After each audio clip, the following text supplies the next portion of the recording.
Bonjour à tous et bienvenue. Aujourd'hui, je vais vous présenter l'oracle du peuple animal d'Arnaud Rioux aux éditions Guitry et Daniel et illustré par Marie-France Vénon. C'est un oracle donc de 50 cartes et vendu au prix de 24,90 €. Je vous montre le dos. Hop, et l'intérieur orange. Alors, avant de continuer, juste à un moment donné, vous verrez un objet passer dans la vidéo. Ce n'est pas de la folie, c'est juste pour un petit jeu concours sur mon groupe Au-delà des apparences. Donc, ce boîtier qui est très grand, je vais vous montrer comparé à... Voilà, ça c'est un de Lucy Cavendish, Andorine Virtue. Donc vous pouvez voir qu'il est vraiment très grand. J'ai eu peur que les cartes soient très grandes aussi, mais non, je vous montrerai par la suite. C'est pour être à la dimension de ce livre qui accompagne l'oracle. Donc c'est vraiment un livre, hein. Il est vraiment super complet. Et moi, chose que j'adore, c'est que il est relié et non collé. Donc c'est-à-dire que sur le temps, vous n'allez pas vous retrouver avec des pages qui vont se détacher. Et ça, j'adore. Hop. Vous avez également donc un petit ponchon comme ça en satin pour pouvoir transporter vos cartes. Et ensuite, on a les cartes qui se présentent de cette façon. Alors, je vais déjà vous présenter les cartes et je vous présenterai ensuite le bouquin parce que on travaille d'une façon un peu particulière avec cet oracle. Voilà, et ça, c'est le dos des cartes. Donc, en fait, dans ce jeu, c'est coupé en fait en 5 familles. 5 familles de 10 cartes où vous allez avoir les animaux d'introspection, de posture, d'action, de communication et de transformation. Donc je vais vous les montrer dans l'ordre et je vous expliquerai avec le livre après à quoi cela correspond. Donc vous avez donc déjà les animaux d'introspection. Alors vous les reconnaissez avec ce petit sigle, en fait vous verrez sur chaque carte. Ce qui est pas mal aussi au niveau des cartes, c'est le petit fondu là tout autour, en fait qui coupe pas l'image. Je trouve ça vraiment pas mal du tout. Donc on a le panda, l'escargot, la pieuvre, le porc-épic,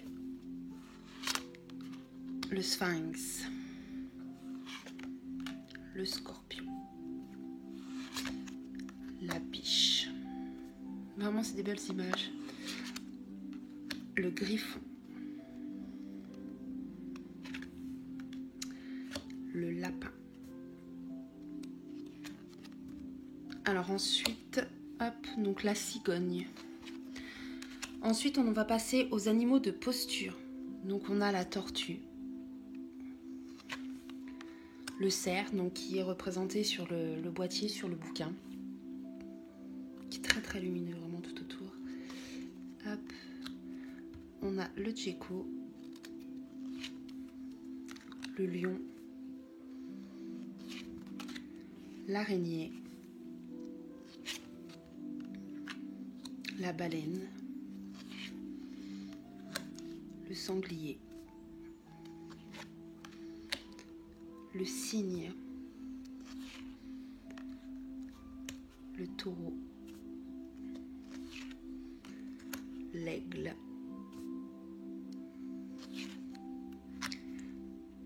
alors maintenant on va passer aux animaux d'action. Donc là on a l'éléphant, le castor, le cheval, le bélier, le renard, l'ours, le requin, le bison, le colibri, le dragon. Ensuite, on passe aux animaux de communication. Donc, on a le faucon, l'oie, le chien, le loup, l'abeille, le hara, le paon, le chat, le singe, le dauphin. Et en dernier, on a les animaux de transformation. Donc là, on trouve la chouette, la licorne, le serpent, la grenouille, le corbeau, l'hirondelle, le caméléon, le scarabée, le papillon et le saumon. Donc voilà pour les cartes qui ont, je sais plus si je vous l'ai dit, un tranchant doré. Voilà. Alors maintenant on va passer au livre. Donc voilà, ça c'est le livre, donc qui est très grand. Vraiment c'est un plaisir. Alors on a donc une introduction. Voilà. Ensuite, donc il nous explique un petit peu le pourquoi du quai, c'est comment les choses, comment l'oracle a vu le jour, le pourquoi, voilà. Après, il nous parle de l'animal totem, la rencontre avec son animal totem, partir à la rencontre de son animal avec l'oracle. Donc, il vous explique un petit peu le truc. Alors, comment utiliser ce jeu? Le tirage à une carte. Donc, le tirage habituel, hein. Je peux vous donner un indice sur ce qui a travaillé en ce moment ou sur la journée. Alors, lorsqu'un animal vient vous visiter dans le tirage, il vous explique les 5 familles d'animaux. Donc, oui, il vous explique donc les animaux, comme je vous disais, avec le petit sigle, introspection, posture, communication, action et transformation. Les mots-clés, les significations renversées. Donc, je n'utiliserai jamais les cartes, pas pour l'instant en tout cas, de façon renversée, sauf ce jeu. Je l'ai testé pour moi, j'ai voulu voir un petit peu ce que ça donnait avant de commencer les tirages avec. Et là, c'est parlant, vraiment.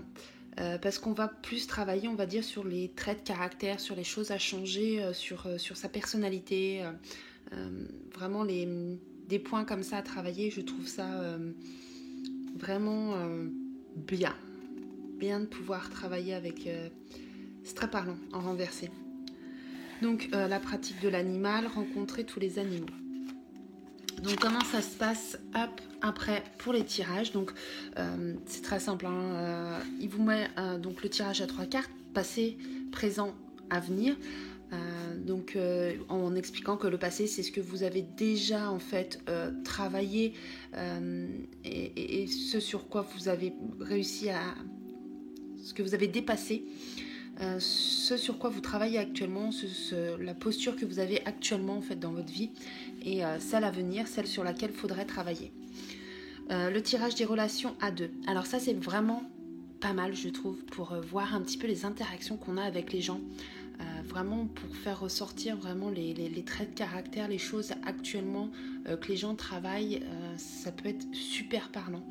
Donc la première carte vous, la seconde l'autre.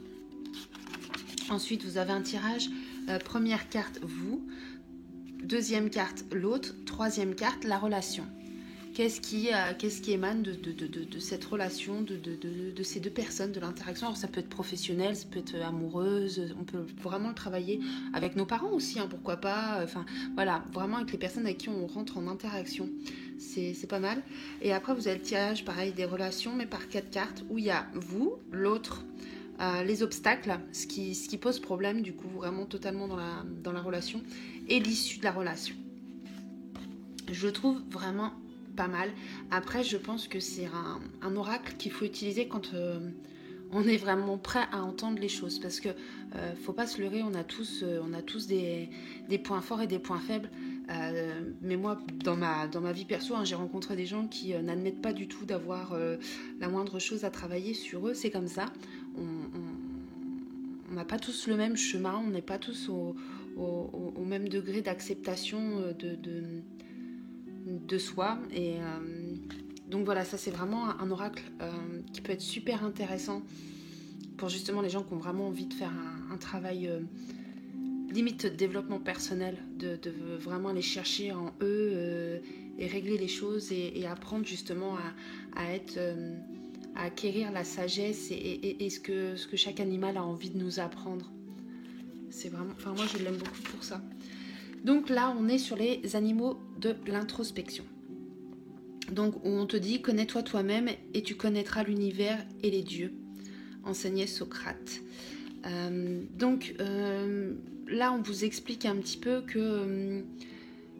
tous les changements démarrent de votre cœur. Pour transformer une situation, commencez par modifier le regard que vous portez sur une situation. Il n'existe aucun échec, il n'existe que des possibilités de s'améliorer, de se développer et de grandir. Lorsque vous tirez une carte de la famille de l'introspection, c'est une invitation à ne pas vous précipiter vers une solution ou une action. Prenez le temps de méditer, de vous comprendre. Les animaux de cette famille vont vous accompagner dans cette introspection pour vous apporter les images et les symboles nécessaires à la juste compréhension de ce que vous traversez. Donc voilà, donc là on a la présentation en fait de l'animal. Alors j'espère que vous pourrez mettre sur pause et pouvoir lire un petit peu le livre. J'essaye de vous faire une capture du premier, de la première page, de la seconde. Donc là on vous présente le panda, on vous fait une petite phrase. Tu es la personne la plus importante de ta vie. En prenant soin de toi, c'est du monde dont tu t'occupes. Donc là, on vous décrit un petit peu la carte. La carte représente une forêt de bambous dans une province de Chine. Le décor est montagneux et rocailleux. Le temps est nuageux. De la brume assombrit le paysage. Un grand panda est assis. C'est une femelle. Elle est à son aise. Elle mange des tiges de bambou. Elle ne nous regarde pas. Donc voilà, alors après, il vous explique un petit peu ce qu'est le panda. Donc le panda est un mammifère familier qui inspire spontanément la sympathie et la confiance. Donc voilà, là on vous explique. Là on vous fait un petit peu un cours aussi de ce qui arrive aux animaux, pourquoi ils disparaissent, comment ils vivent, etc. Ensuite, lorsque le panda vous apparaît dans le tirage, donc on vous explique ce que ça vous invite à travailler, la représentation du panda. Ensuite, vous avez des petits mots-clés, donc lenteur, solitude, le confort, le luxe, l'équilibre, l'intériorité, les frontières, l'habitat. Et ensuite, on vous donne la signification inversée. Et moi, je les trouve vraiment très parlantes. Et ensuite, vous avez le petit message que le panda veut vous passer.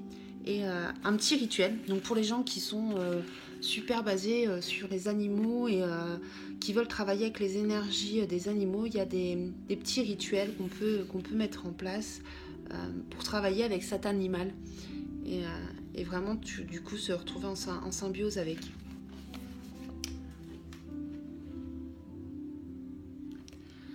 Donc voilà pour le petit jeu concours, ceux qui l'auront vu. Alors ensuite, on a les animaux de posture. Donc les animaux de posture, on vous explique donc, aligner sa posture, c'est habiter son corps, respirer profondément.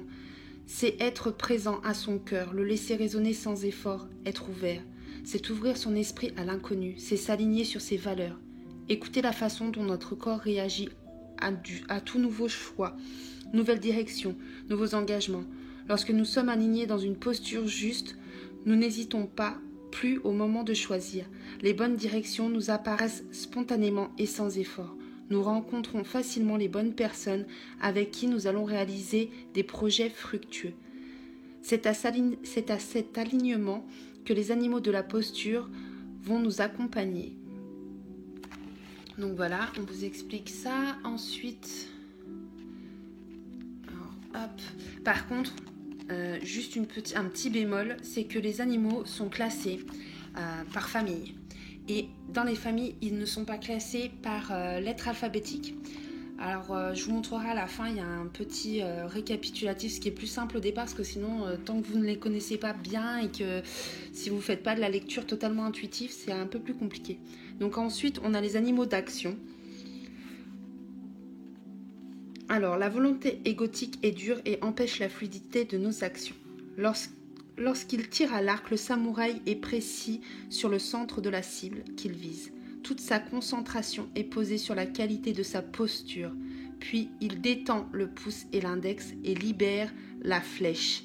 Il ne met aucune volonté dans ce dernier mouvement. Poser une intention claire et passer à l'acte avec douceur et précision est tout un art. C'est à cet art que nous invite cette nouvelle famille d'animaux. Donc les animaux d'action. Ensuite, hop, on a les animaux de communication. Donc,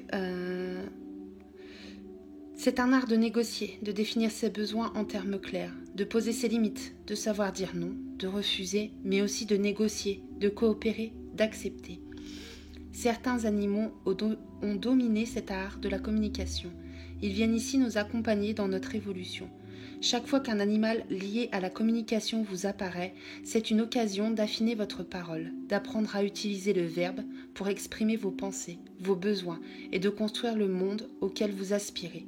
Les animaux liés à cette famille vont vous aider, vous inspirer et vous proposer d'utiliser cette grande force qu'est la communication. Donc voilà, ensuite nous avons les animaux de transformation. Hop. Donc la transformation permet de changer de paradigme, d'établir en soi et autour de soi une paix profonde et ineffable, de modifier son regard, de transformer ses habitudes, ses réflexes conditionnés, de devenir sur la terre un être meilleur, plus aimant envers soi et envers chacun. L'amour partout. Lorsque notre cœur s'ouvre, nous réalisons combien nous ne sommes pas coupés les uns des autres. L'amour nous permet de voir chacun avec les yeux du cœur. C'en est fini du jugement, nous voulons le bien de toute l'humanité, car nous sommes en essence cette humanité. Les animaux de cette famille vont vous aider et vous accompagner dans cette période de la transformation. Il est temps de laisser vos vieux vêtements, ils ne vous seront plus d'aucune utilité. Il est temps de laisser fondre vos vieilles peurs et de vous laisser guider par le peuple animal de la transformation. Donc voilà, et vous avez donc sur la fin, donc voilà, il rend hommage à des personnes, puis vous avez de quoi faire quelques notes si vous voulez, ce qu'il y a du même éditeur, et vous avez la table des matières. Donc là, vous retrouvez en fait chaque famille et les animaux avec les pages. C'est beaucoup plus simple à utiliser pour retrouver les animaux, sinon c'est un vrai casse-tête. Donc voilà, c'était l'oracle du peuple animal de Arnaud Rioux. Et je vous souhaite une bonne fin de journée et à bientôt. Au revoir.